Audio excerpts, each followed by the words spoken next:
Hey guys, so the low budget movie Avengers Infinity War released its first trailer, and because I'm pretty sure nobody's going to see this movie, nobody's even probably seen this trailer, I thought I'd give it a little bit more hype, give my favorite moments, things like that, try and build up the hype train a little bit. Now obviously I'm kidding because the internet is blowing up about this movie and I don't think it can quite get enough of it at this point. Every fanboy out there, Marvel, a comic fanboy, everybody out there right now is freaking out about this trailer. There's been thousands of reviews, thousands of trailer reaction videos, and because I feel like I don't want to be part of doing that same formula over and over again, I didn't really want to do a review for this trailer, and I don't really like trailer reaction videos. I really actually hate them, so I'm definitely not going to do that. So instead, I figured I'd give you my top 5 moments and 2 things that I'm sort of concerned about going into Avengers Infinity War. And by the way, these 5 things that I'm excited for are in no particular order. They might come in order of how they happen in the trailer, kind of, but that's just how I ordered it. There's no order to how excited I am for one thing over the other. They're just things that I'm really looking forward to. So let's start off with number 1, which is Peter Parker / SpiderMan. Now, I really enjoyed Spider-Man Homecoming, and despite the overabundance of Iron Man and like his overall influence in the movie that I really didn't like a lot, I really did like it, and I really liked watching Tom Holland as Peter Parker and Spider-Man. He works really well as the character. And when we get to see this first glimpse of him here in this trailer, he's on a school bus, which, you know, is where you kind of want to see Peter Parker is in his high school days doing high school things. So essentially he's on a bus and he sort of has his arm resting on the seat in front of him and the hairs go up.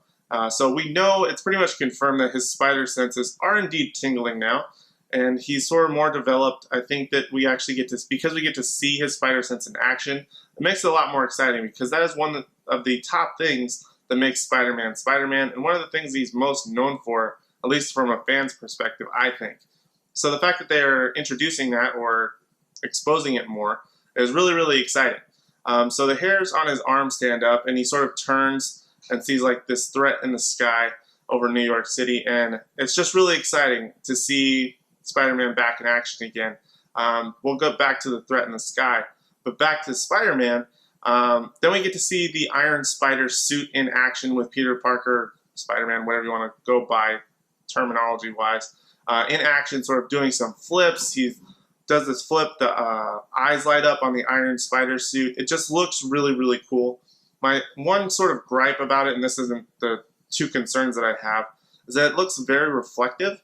The suit overall, but I think because it's from Iron Man, it sort of has that metallic look, which I guess makes sense, but that's one tiny little gripe that I have with that suit because I really like more of the flatter fabric-y type suits that Spider-Man wears, so that sort of reflectiveness I wasn't a big fan of, but I'm really looking forward to how Peter Parker utilizes that Iron Spider suit and how it's going to play out. There is a scene where he sort of gets pinned down by Thanos. There's been like the leak trailer where he is like saying sorry to Tony, like he's hurt. So we know he may not be fully prepared for the fight against Thanos. Maybe he's the first one that encounters him and gets sort of taken out kind of early on. Because that's really the only time we get to see Spider-Man. So that'll be interesting to see how it plays out there. Now for one of my official concerns, going back to that threat in the sky, is that it looks like this big sort of machine circle thing that I'm guessing that might be how Thanos sort of enters Earth or arrives to Earth. My major concern for that is I feel like it's just really cliche. We've had plenty of alien machines floating in the sky over New York at this point that I wish they would have tried something different. Even if it was a literal Thanos invasion, I feel like it would have been a little bit more interesting than just like this machine sort of appearing in the sky.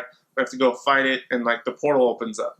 It just has been so overused in comic book movies and even not even comic book movies that I wish they would have tried something a little bit different or maybe not quite as cliche, but hopefully maybe they'll have a totally different reason and maybe I'm just talking about nothing.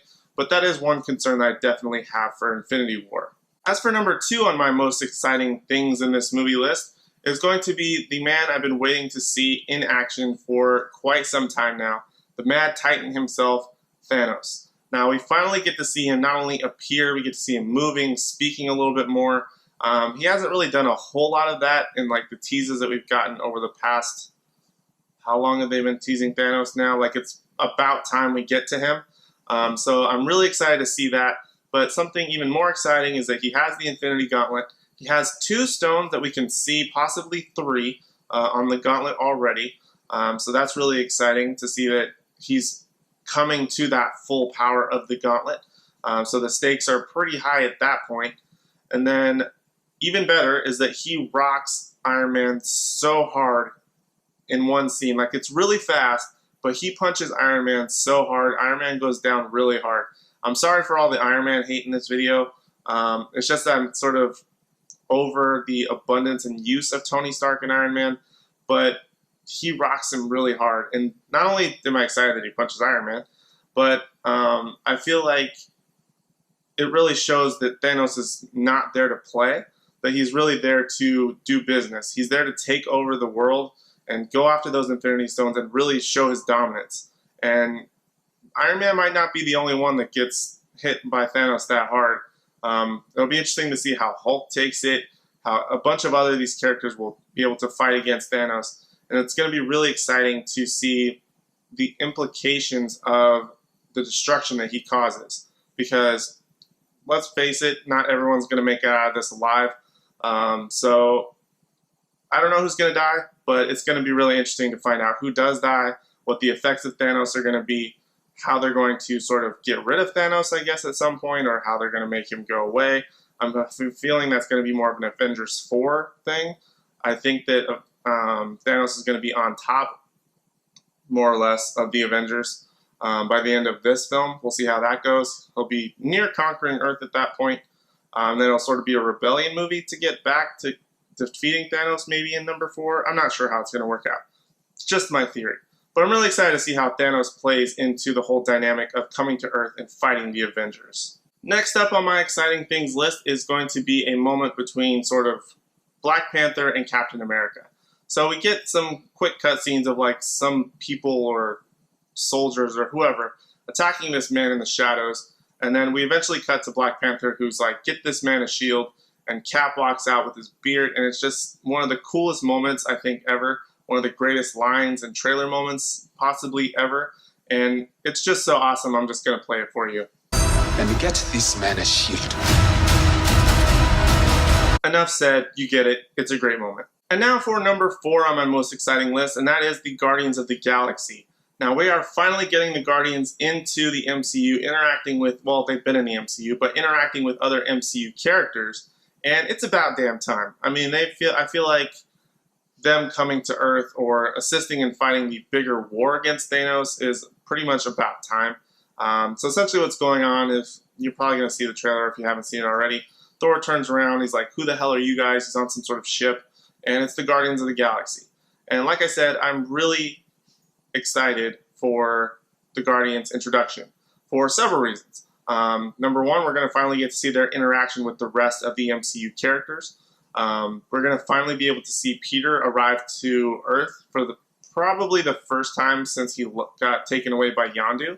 I'm assuming, because although he's had other technologies from Earth growing up, I don't know if he's been back since, but this will be interesting to see how he plays out in that dynamic, especially since the world is at stake with Thanos trying to destroy it. It'll be interesting to see Gamora's aspect and how the other MCU characters sort of accept her, because number 1, she is green, and number 2, Hulk's green, I guess, so it shouldn't be that bad.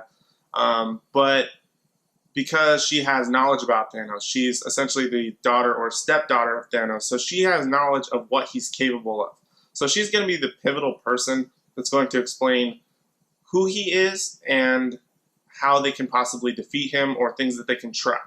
I think that's going to be a really big point is for Gamora, and that'll be really interesting to see how that whole plays out. Plus, Teenage Groot and Rocket and Drax, and how they're going to interact with like Doctor Strange or SpiderMan, if possible, whoever they may be interacting with. I'm sure it's going to be great, and I definitely can't wait for that. And now let's shift back to my concerns. And my second concern for the Infinity War trailer is actually like this battle sequence that they sort of have with the Avengers and the MCU version of the Parademons. I don't know what they're called, so I'm just going to call them the MCU Parademons. Essentially, they sort of have like this running at each other moment, and like this, I don't know if it's a giant field necessarily, I don't know if it's supposed to be Central Park, but they're essentially running at each other, and it just sort of feels like Lord of the Rings. There's a moment where Bucky's sort of preparing before they run at each other with his gun. We get to see an awesome moment of Cap literally going hand to hand with one of these creatures. But like there's that moment where there sort of are those battle lines drawn, and they're going to run at each other that very much reminds me of Lord of the Rings. And nothing against Lord of the Rings, but I feel like, couldn't we have sort of handled this a different way? I feel like some of the things, yes, it's hard to come up with original ideas. Now that it's 2017 and just about every idea has been either explored or played to death. But I just feel like because I'm not that big a fan of the Lord of the Rings, that maybe there should have been something else that they could have done there. But it's still going to be really exciting to watch them go head-to-head with these MCU Parademons and the Avengers, and I'm sure it's going to be even better than I can even imagine. And for the final thing that I'm really excited for in the Avengers Infinity War trailer is the song, the theme song for the Avengers. They play it, I think, twice in the trailer. Once during sort of the Marvel intro thing, and then a little bit towards the end with the logo. But the fact that they play it a little bit more slowed down, you sort of get the feeling that things are coming to an end. As I said before, you know some characters are not going to make it out of this movie alive. Definitely out of number 4, especially since Kevin Feige pretty much called Avengers 4 going to be like the real shift and finale for the current MCU.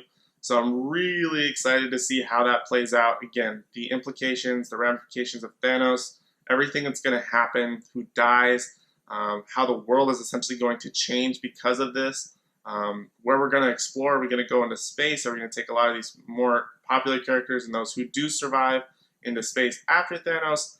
I don't know, but I really like the music and how they played it slowed down. It gets you really amped up when they play it at normal speed with the first and second one. But when they slow it down, like you understand the weight and the impact of what might be happening in this movie. And it's really, really exciting. So I definitely can't wait for that. So guys, those are pretty much all of my thoughts on the Avengers Infinity War trailer. I will link it below if you have not seen it, or if you just feel like watching it again, please feel free to click that link to check it out. Also, while you're down there, make sure you hit that subscribe button. I just finished watching The Punisher last night, so hopefully I'll be able to shoot my review for it and have it up as soon as possible. But other than that, that's all I have for right now. Thank you guys so much for watching, and I hope to see you in the next one.